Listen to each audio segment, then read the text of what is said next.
The term racism is often used in a loose and unreflective way to describe the hostile or negative feelings of one ethnic group or people toward another and the actions resulting from such attitudes.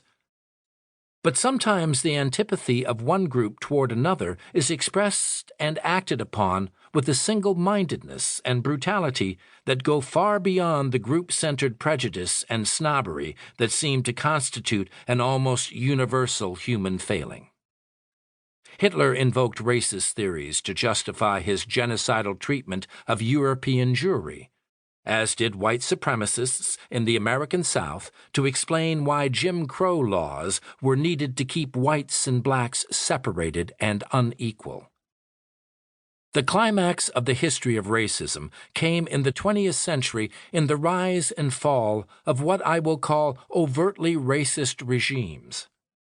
In the American South, the passage of segregation laws and restrictions on black voting rights reduced African Americans to lower caste status, despite the constitutional amendments that had made them equal citizens.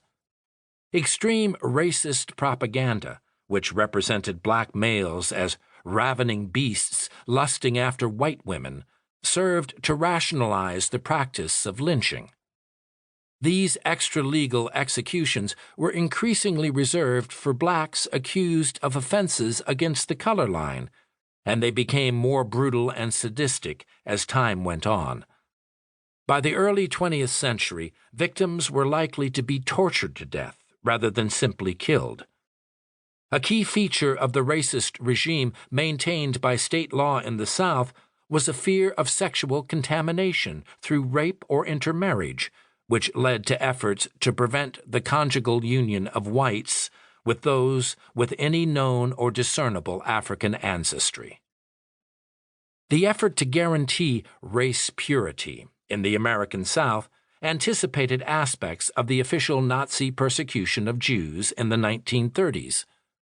The Nuremberg laws of 1935 prohibited intermarriage or sexual relations between Jews and Gentiles, and the propaganda surrounding the legislation emphasized the sexual threat that predatory Jewish males presented to German womanhood and the purity of German blood. Racist ideology was of course eventually carried to a more extreme point in Nazi Germany than in the American South of the Jim Crow era. Individual blacks had been hanged or burned to death by the lynch mobs to serve as examples to ensure that the mass of Southern African Americans would scrupulously respect the color line.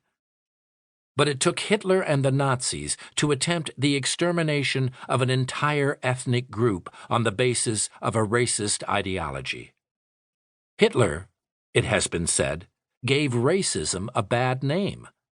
The moral revulsion of people throughout the world against what the Nazis did, reinforced by scientific studies undermining racist genetics, or eugenics, served to discredit the scientific racism that had been respectable and influential in the United States and Europe before the Second World War.